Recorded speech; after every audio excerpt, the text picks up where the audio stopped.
Donc les résines que nous utilisions et que nous utilisons toujours étaient applicables de deux manières, soit manuellement, de manière classique, à la brosse ou au rouleau, ou avec une spatule, ou alors par projection avec des pompes airless bicomposants haute pression. Ça, c'est ce qui est connu aujourd'hui pour mettre en œuvre des résines bicomposants sans solvant. Par contre, je savais évidemment qu'il existait d'autres technologies pour protéger des équipements métalliques contre la corrosion, qui sont des techniques de protection en époxy-poudre, mais qui nécessitent après de passer dans des fours de cuisson pour faire fondre le film, ou alors de projection électrostatique de peinture solvantée. Et elle présente un intérêt parce que quand on projette en électrostatique,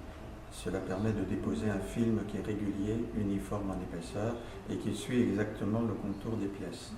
Alors que si nous devions traiter des pièces par les procédés classiques avec des pompes bicomposants de pression, si on devait traiter par exemple une pompe ou une vanne,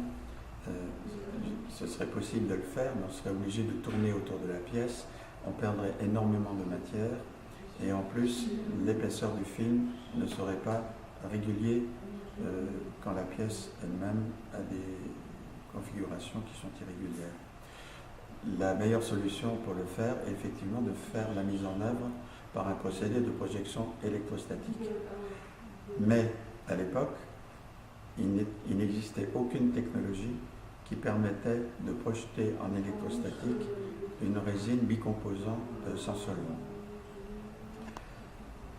Pour deux raisons. D'abord, parce qu'une résine bicomposant sans solvant n'est pas conductrice des charges électrostatiques,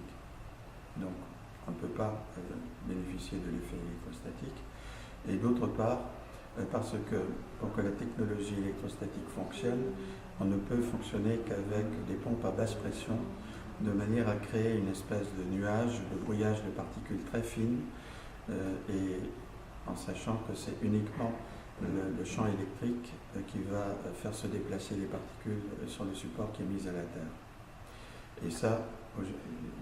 il n'est pas envisageable, à l'époque il n'était pas du tout envisageable d'utiliser une telle technologie parce que tout simplement on ne savait pas comment projeter ce type de résine avec des pompes à basse pression. Donc tout le travail que nous avons engagé a été premièrement de développer des formulations qui soient conductrices des charges électrostatiques et ensuite de faire tout le développement de la technologie pour pouvoir projeter et donc pulvériser ces résines à basse pression de manière à utiliser les technologies classiques de bol qui permet de tourner, de mélanger les composants et de faire éclater la résine en particules très très fines, chargées électriquement, pour qu'elle soit ensuite attirée par le support. Et ça, c'est donc l'origine du projet Chémistatic, sur lequel nous travaillons maintenant depuis plus de 22 ans.